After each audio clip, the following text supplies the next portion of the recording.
అరుణాచలేశ్వరాయ నమః. అరుణాచలేశ్వర స్వామి వైభవం. అరుణాచల దేవాలయాలు 3.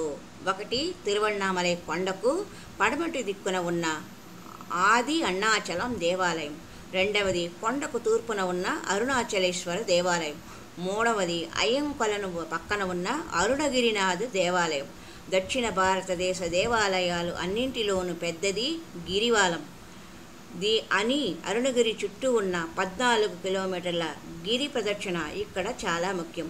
అరుణగిరికి తూర్పున ఉన్న అరుణాచలేశ్వరాలయం అతి విశాలమైన ప్రాకారానికి 4 వైపున 4 ద్వారాలు, వాటిపైన ఎత్తైన గోపురాలు ఆలయ వైభవాన్ని చాటి చెప్తుంటాయి. ఈ గోపురాలు అన్నింటికీ తూర్పున ఉన్నది ప్రధాన రాజగోపురం. 11 అంతస్తులు గల ఈ రాజగోపురాన్ని శ్రీకృష్ణదేవరాయలు నిర్మింపజేశారు. తూర్పు గోపురంలోని గోడలోని మహాగణపతికి నమస్కరించుకొని మొదటి ప్రాకారంలో అడుగుపెట్టగానే పెద్ద తటాకం, బ్రహ్మాండమైన 1000 స్తంభాల మండపము దర్శనమవుతుంది. అక్కడ సుబ్రహ్మణ్యేశ్వర స్వామి ఆలయం కనిపిస్తుంది. ఈ గుడి దాటాక దిగువకు భూమిలోకి కట్టబడిన చిన్న మండపం కనిపిస్తుంది. ఇది ఒక సిద్ధుడి యొక్క సమాధి స్థలం. దీనిని పాతాళ లింగేశ్వర మండపం అంటారు. తిరువణ్ణామలై చేరినప్పుడు శ్రీ రమణ మహర్షుల వారు ఈ మందిరంలోనే తపస్సు చేశారు. గర్భాలయంలో పరమ పవిత్రమైన అరుణాచలేశ్వర స్వయంభూలింగం సుందరమై సర్వసిద్ధిప్రదమై పానపట్టంపై విరాజిల్లుతూ ఉంటుంది. దక్షిణాదిన ఉన్న పంచలింగ క్షేత్రాలు పంచభూతాలకు ప్రతీకగా వెలసి ఉండగా మధ్యలో బిందు స్థానం అలంకరించి అరుణాచలేశ్వరుడు ప్రకాశిస్తున్నాడు. ఇది త్రిమూర్తి ఆత్మకము కనుక ఈ క్షేత్రంలో ఇతర దేవతా ఆరాధన అవసరం లేదు. పూర్వం పార్వతీదేవి శివుని కోసం ఘోర తపస్సు చేయగా అరుణాచలం నుండి శివుడు కార్తీక శుద్ధ పౌర్ణమి నాడు జ్యోతి రూపంలో ప్రత్యక్షమయ్యాడని స్థల పురాణం చెబుతుంది. తిరుగూడల ఉత్సవము, కార్తీక దీపోత్సవము, శివరాత్రి ఆరుద్ర నక్షత్రము, దేవీ నవరాత్రులు అరుణాచలంలో జరిగే ముఖ్యమైన ఉత్సవాలు. ఉత్తరాయణ పుణ్యకాలంలో 10 రోజులు అరుణాచలేశ్వరునికి వైభవంగా ఉత్సవాలు జరుగుతాయి. సంక్రాంతి తర్వాత కనుమనాడే ఉత్సవం ప్రారంభమవుతుంది. తిరువూడల ఉత్సవం పార్వతీ పరమేశ్వరుల దివ్య ప్రణయ కలహం. ప్రమదగణాలలో ఒకరైన భృంగి అమ్మవారిని విడిచి శివుణ్ణి మాత్రమే ఆరాధిస్తాడు. అతని ఆరాధన భక్తికి మెచ్చి మోక్షమివ సంకల్పిస్తాడు శివుడు. శివుడు శక్తి లేని శివారాధన పరిపూర్ణం కాదని, భృంగి మోక్షార్హుడు కాడని పార్వతీదేవి అభ్యంతరం చెప్పినా శివుడు తన భక్తుడికి మోక్షం ఇవ్వాలని తలుస్తాడు. పార్వతీదేవి అలిగి ఆలయంలోకి వెళ్ళి తలుపులు మూసేసుకుంటుంది. స్వామి ఒక్కడే గిరి ప్రదక్షిణం చేసి వస్తాడు. ఆ రోజు స్వామిని రథంపై వీధులలో ఊరేగిస్తారు. ఉమామహేశ్వరుల ప్రణయ కలహ కాండయే తిరువూడల్ ఉత్సవం. చాలా ఉత్కంఠభరితంగా ఉంటుంది. శ్రావణ మాసంలో మూలా నక్షత్రం నాడు మాణిక్యవాచకులనే మహాభక్తుని జ్ఞాపకార్థం పుట్టుతుంపులు అనే ఉత్సవం జరుగుతుంది. స్కంద షష్ఠి, శ్రీ కళ్యాణము జరుగుతాయి. ధనుర్మాసంలో ఆరుద్ర నక్షత్రం అనే ఉత్సవము జరుగుతుంది. ఆ రోజు పరమశివుడు బ్రహ్మ విష్ణువులకు అగ్నిలింగ రూపుడై దర్శనమిచ్చిన రోజు. ఆ రోజు అరుణాచలేశ్వరునికి నటరాజు రూపంలో పెద్ద ఎత్తున అభిషేక ఉత్సవం చేస్తారు. కార్తీక మాసంలో కృత్తికా నక్షత్ర తిథి నాడు జరిగే కార్తీక దీపోత్సవం ఇక్కడ ఉత్సవాలలో అతి ముఖ్యము, ప్రసిద్ధము అయినది. పార్వతీదేవి దుర్గగా అవతరించి మహిషాసురుని సంహరించిన ఉదంతం ఈ క్షేత్ర సమీపంలోనే జరిగిందని, పార్వతీదేవి మహిషాసుర మర్దినిగా ప్రఖ్యాతిగాంచిన క్షేత్రము ఇదే అని చెప్పబడుతుంది. మహిషాసుర వధ జరిగాక పార్వతీదేవి అగ్నిశిఖల మధ్య నిలిచి శివుని కోసం గొప్ప తపస్సు చేసింది.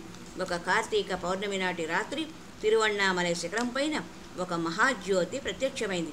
ఏ ఆధారము లేకుండా ప్రకాశిస్తున్న ఆ దివ్య తేజస్సును దర్శించుకోవడానికి బ్రహ్మ, విష్ణు, ఇంద్రాది దేవతలు, ఋషులు విచ్చేశారు. పార్వతీదేవి జ్యోతిని అనేక విధాలుగా స్తుతించగా వృషభ వాహనారూఢుడైన అరుణాచలేశ్వరుడు ప్రత్యక్షమవుతాడు. ఆనాటి నుండి అరుణాచల క్షేత్రంలో సోణాద్రీసునిగా శివుడు, అపీత కుచాంబికగా పార్వతీమాత వెలిసి భక్తులకు మోక్షప్రదాతలు అవుతున్నారు. కార్తీక దీపోత్సవం క్రీస్తుపూర్వం 2000 సంవత్సరం క్రితం నుండే జరుగుతుందని తెలుస్తుంది. ఇక్కడ ఇది 16 రోజుల పండగ. 3 రోజులు వివిధ దేవతలకు పూజలు జరుగుతాయి. కొండ మీద దీపం వెలిగించే ప్రక్రియ 10 రోజులు ఉంటుంది. తరువాత 3 రోజులు ఉత్సవ ఉపసంహార వేడుకలు ఉంటాయి. మొదటి రోజు స్వామివారిని ధ్వజస్తంభం వద్దకు చేర్చి వారి సమక్షంలో ధ్వజారోహణ కార్యక్రమాలు జరుపుతారు. తరువాత ప్రధాన వీధులలో ఊరేగించి ఆలయంలోని కళ్యాణ మండపంలో ప్రతిష్ఠిస్తారు. ప్రతిరోజు స్వామివారిని అమ్మవారిని అందంగా అలంకరించబడిన వివిధ వాహనాలపై ఊరేగిస్తారు. 8వ రోజున మహారథ ఉత్సవం జరుగుతుంది. ముందు సుబ్రహ్మణ్య గణేశులు, వెనక అమ్మవారు, ఆ వెనుక సమస్త దేవతామూర్తులు వెంట రాగా అరుణగిరినాథుడు మహారథంలో ఊరేగి వచ్చే దివ్య సందర్భాన్ని తిలకించడానికి జనము అసంఖ్యాకంగా అక్కడికి చేరుకుంటారు. 10వ రోజు బ్రహ్మాండమైన భరణీ దీపోత్సవం జరుగుతుంది. తెల్లవారుజామున వెలిగించే దీపాలను భరణీ దీపాలు అంటారు. ఆ సమయంలో మహామంటపంలో యజ్ఞము, గర్భగుడిలో విశేష పూజా అభిషేకాలు జరుగుతాయి. భరణీ దీపం పంచభూతాలకు ప్రతీక. భగవంతుని పంచభూత స్వరూపాన్ని ఆరాధించడమే ఈ భరణీ దీప ప్రత్యేకత. తిరిగి ఆ పంచభూతాలను పరమాత్మలు ఏకమవుతాయని చెప్పేదే సాయంకాలం వెలిగించే కార్తీక దీపం. ఒక పెద్ద రాగి పాత్రలో నెయ్యి, కర్పూరం కలిపిన మిశ్రమాన్ని పెద్ద ఒత్తిని వేసి కొండపైన ఉంచుతారు. మట్టి ప్రమిదలలో ఉదయం వెలిగించిన భరణీ దీపాల నుండి ఒక కాగడాను వెలిగించి ఊరంతా హరోం హర హరోం హర హరోం హర అంటూ శివనామ సంకీర్తన చేస్తుంటే కొండపైన సరిగ్గా 6 గంటలకు జ్యోతిని వెలిగిస్తారు. అఖండంగా వెలిగే ఆ జ్యోతి చుట్టుపక్కల చాలా దూరం వరకు కనిపిస్తుంది. జ్యోతిని చూసి గిరి ప్రదక్షిణ ప్రారంభిస్తారు భక్తులు. జ్యోతిని వెలిగించగానే 3వ రోజు స్వామి అమ్మవార్లు గిరి ప్రదక్షిణ చేస్తారు. అశేష జనవాహిని ఈ శోభాయాత్రలో పాల్గొంటుంది. బుద్ధిని అంతర్ముఖం గావించి హృదయంలో నిలిపి ఆత్మలో లీనం చేయటమే కార్తీక దీపోత్సవము అంతరార్థం. ఇంకొక విశేషము, ఇక్కడి అరుణాచలేశ్వరుడు ప్రతి సంవత్సరం మనలూరుపేట, కృసప్పాకం, కల్నత్తూరు వంటి గ్రామాలకు వేంచేసి తన వద్దకు రాలేని భక్తులకు దర్శన భాగ్యాన్ని కలిగిస్తాడు. దక్షిణాది రాష్ట్రాలలో ప్రముఖంగా దర్శించవలసింది అరుణాచల పుణ్యక్షేత్రం.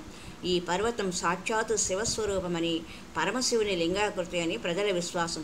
కలియుగానికి అధికార గురువుగా కుమారస్వామి అంశగా ప్రభవించిన భగవాన్ విశ్వవిఖ్యాతిగాంచిన ఆధ్యాత్మిక గురువు శ్రీ రమణ మహర్షి 50 సంవత్సరములు తపోదీక్షలో గడిపిన పుణ్యభూమి అరుణాచల క్షేత్రం. అరుణాచలం కేవలం పవిత్రమైన శివక్షేత్రమే కాక దేవతలు దీనిని భూమధ్యంలో ఒక గొప్ప ఆధ్యాత్మిక కేంద్రంగా స్థాపించారు. శిఖరాన్ని దర్శించాక కలిగే అనుభూతి వాక్కులకు అందని అలౌకిక భావం. ఓం అరుణాచలేశ్వరాయ నమః. ఓం అరుణాచలేశ్వరాయ నమః. ఓం అరుణాచలేశ్వరాయ నమః. ఓం అరుణాచలేశ్వరాయ నమః.